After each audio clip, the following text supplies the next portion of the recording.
Well, hello everyone, and welcome to another video. This time we are unit reviewing Valkyria Lenneth. Well, okay, let's just call her that.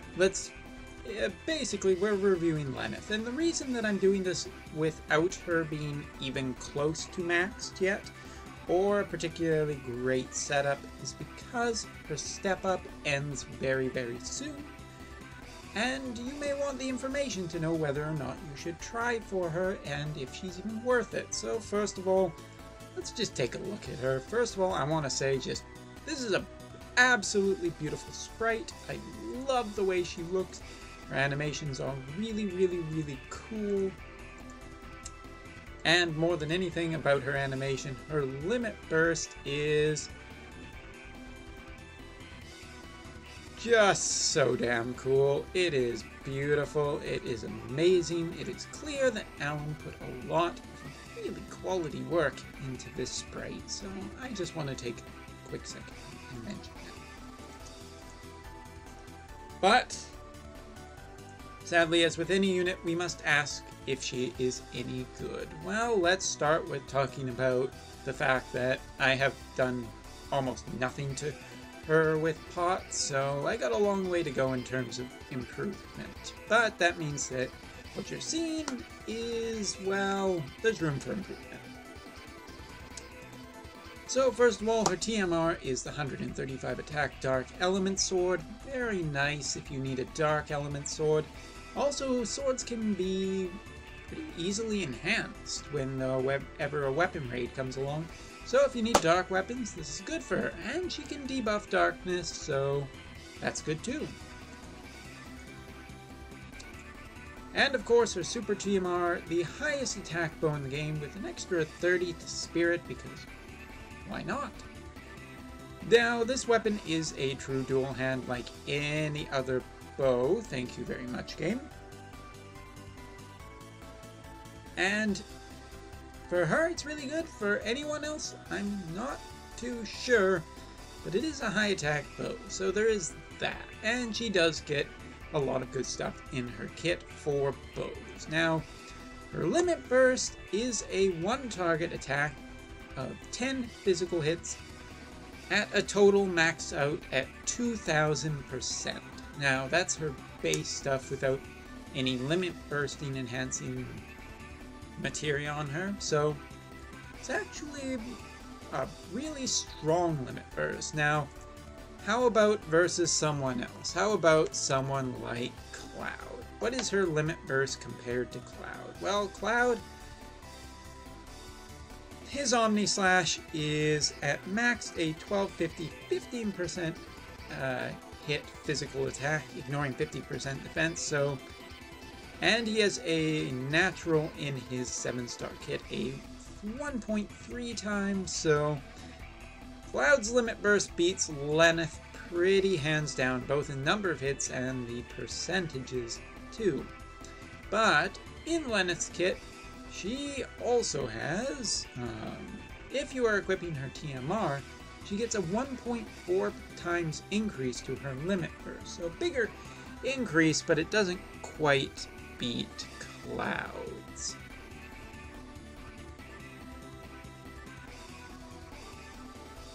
Anyway, what else? Well, she does have a 500 HP heal with a 15 times mod. That's pretty nice.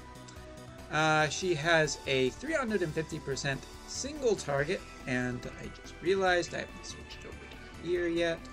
There we go. 50% debuff to magic and spirit. Nice. She can increase the drop of rare items, so that's good for farming. She has 130% single target, one hit physical attack that debuffs attack and defense to an enemy. That's pretty nice. But the long and short story of anything in her 6-star kit is that she has two types of attack. She has physical sword attacks and physical bow attacks, and this is important to note. Other than that, she has some counter abilities, and she does get a very nice ability at her 6-star which is 30% attack, defense, and spirit when equipped with a sword, 60% attack, and 30% spirit when equipped with a bow, plus 25% accuracy, and 100% when true dual-handed. So right there, that's for equipping a bow, which all bows on the Japanese side are true dual-hand, to my knowledge. Basically, that's 160% extra attack in her kit naturally.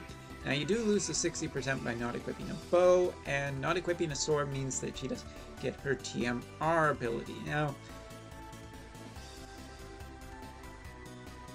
this is something I'm not a big fan of, and this is something that I'm really I really wonder what the hell Alan was thinking when they made her. First of all, equipping her TMR, her sword, means that you can't equip a bow, you can't get those true dual hand bonuses, and since I believe a lot of her abilities don't proc twice with dual hand, not that it matters anyway, and you cannot triple double cast them.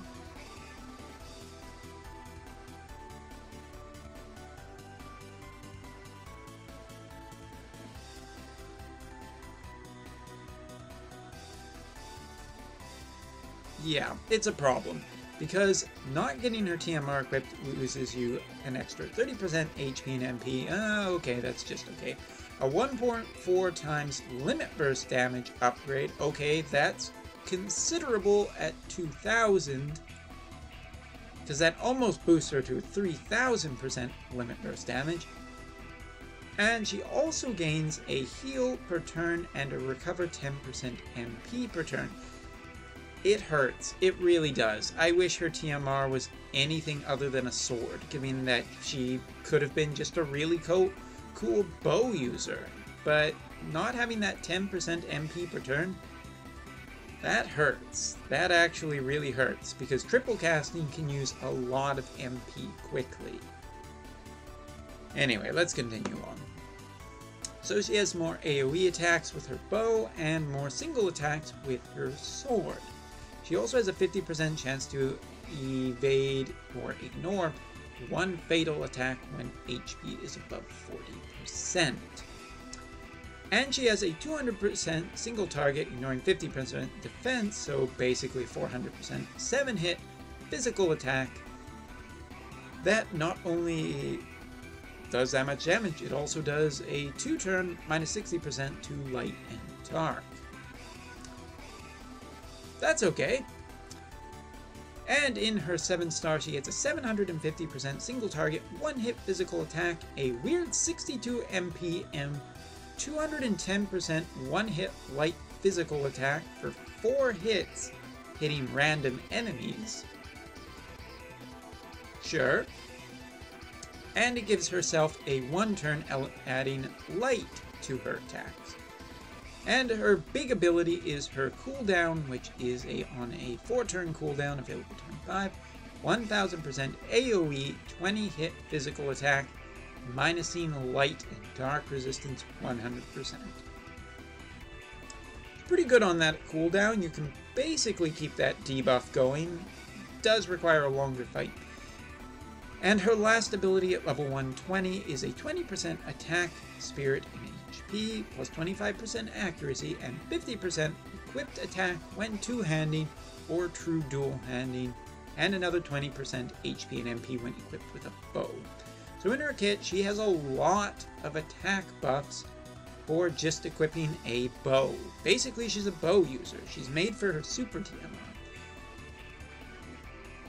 I just wish that her super TMR was anything else. A helmet, a hat, armor, like anything rather than the sword that it ended up being, which just kind of locks her out of her super TMR. Now, and since her her TMR ability is basically limit burst damage, it hurts. It really does. It hurts so much. And that's a tiny bit disappointing. So let me make sure that my he'll do. Whoops, then I forgot to equip them. But in general, what do I think of Lenneth's kit? I think the appropriate word is divisive, meaning that it is very much a kit that I'm not sure what to think. It is really cool that she is a bow user because we just haven't had a physical bow user. We have Lunera, who is a regular bow user, but it would be really, really nice to see. God damn it, why is her TMR just that? Like, her kit wouldn't have any problems if we just had that. Now, her percentages are low, but as with all of the Valkyrie actually I said it right that time. Valkyrie profile characters, they have these, which are basically triple cast abilities. So, one of them allows you to use sword abilities. Now, you'll also notice that you can't use the same ability twice in a combo. It's got to be 3 different abilities.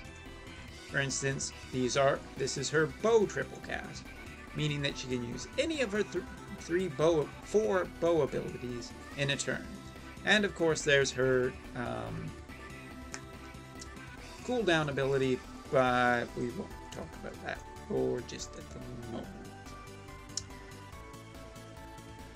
So the big question is how well does she do with damage? Who can she chain with? Because that's an important thing nowadays, because she has a lot of different abilities that are multi-hit. Now, obviously, her cooldown ability is a 20-hit ability. That would be great if we could use it. But for now, we are just going to try, in a single turn,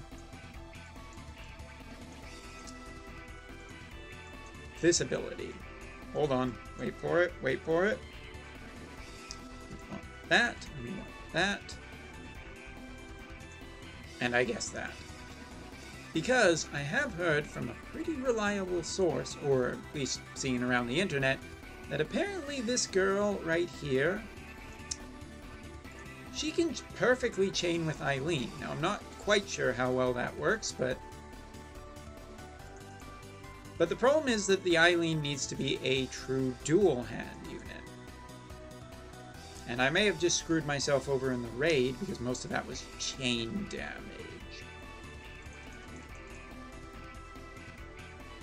So she chains really, really well with Eileen. That's the important thing, but she can... Hey, look, we did it. It counted all the damage. That's nice.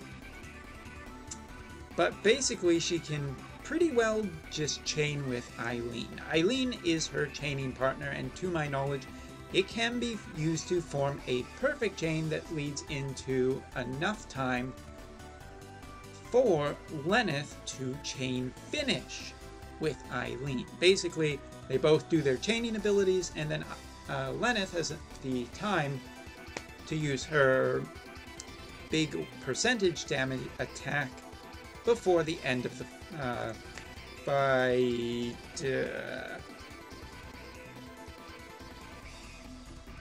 So basically, she can chain and chain finish, but how about someone else? How about someone else other than herself? Now, really quickly, this is just a much better version of Lenneth. Obviously, just a little bit better. Sorry, rushing this review out just a bit, so I can hopefully get it before, so people can decide whether they like this character or not. So let's try another question. Can she chain with Orlando? Because this ability is basically 7 hits, and Orlando's is 7 hits.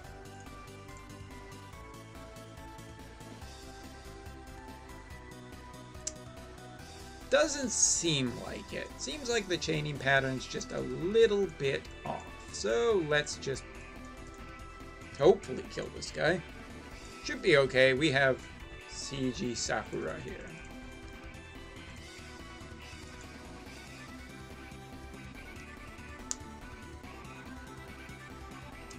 CG Sakura gets the job done with Lunera. So the time frame is just kind of weird and off, but it works with Eileen. It could potentially work somewhat, maybe with the Divine Ruination family.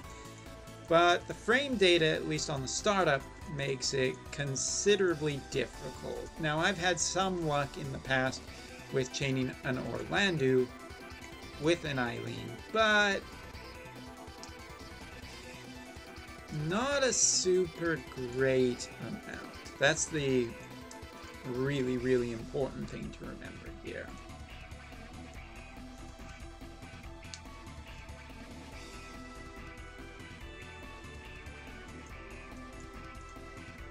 And so what do I think of Miss... We'll try it one more time to make sure. Because I don't want you guys to think that I'm lying. At least not very much. So we'll use this. We will.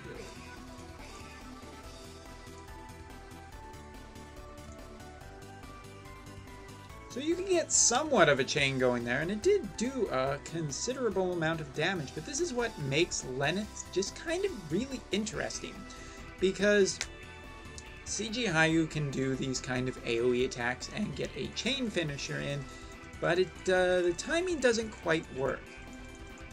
Also, we didn't get full damage on that. Damn you, Raid. Damn you, Damage Bug. Thankfully, I did a video on you already.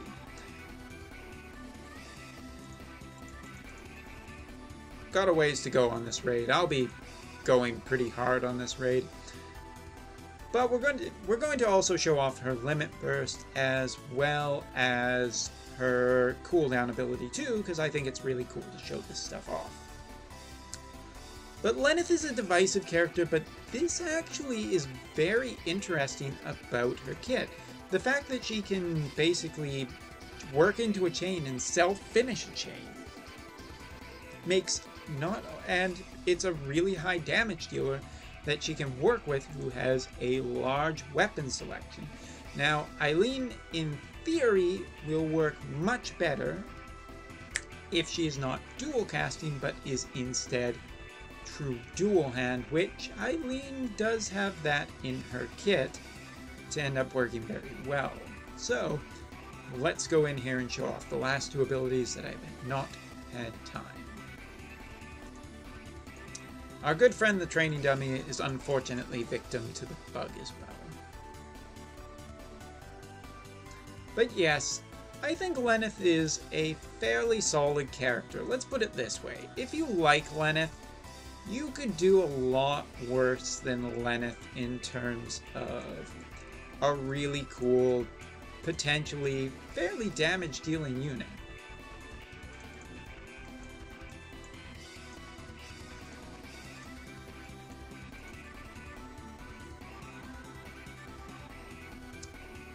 That was my bad. I forgot to equip on here.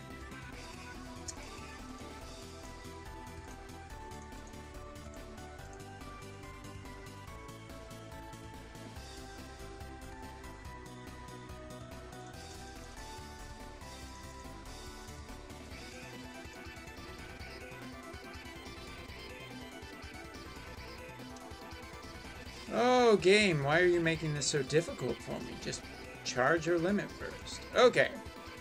Wait. There we go. Now we got it. So let's show off her limit burst. And damage totals won't be very, very accurate because, well, we got that bug to worry about.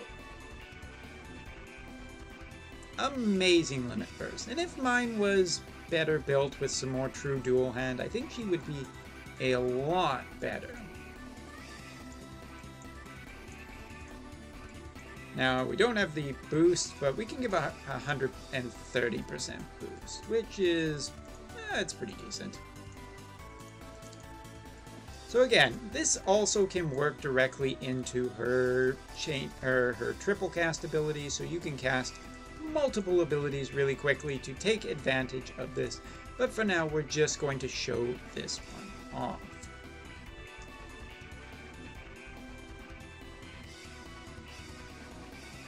A fairly nice damage dealing for not even being.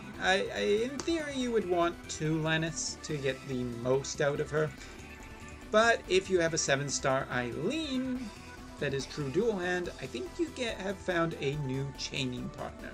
Other than that, Lenneth's kit has a lot of options, both AoE and single target. With one big flaw, her Trust Mastery ability is the first Trust Mastery ability that is just really, really poorly designed, and unfortunately locks her out of her MP regeneration, and this girl can kind of blow through MP. Not super fast, and there are plenty of options for MP regeneration, but it is something to consider. So long story short, I really like Lenneth. I'm glad I pulled for her. She's not Freya though. Speaking of which, in the next couple days, because I've gotten some good news when it comes to work, I will be doing both of the other step-up banners, both for Arngrim and Freya, hoping to at least score 7 stars of both, but not going to say anything. So, I hope you have enjoyed this. I hope this will help you decide whether or not you want to pull for this girl. I think she's pretty cool. I think she's pretty cool. Yeah, and yeah. So, that's all for now, and I will see you all in the next video. Which, yes, I saw the request, will probably be Knight Deleter. If I can level him at least to level 110. Anyway, see you all next time.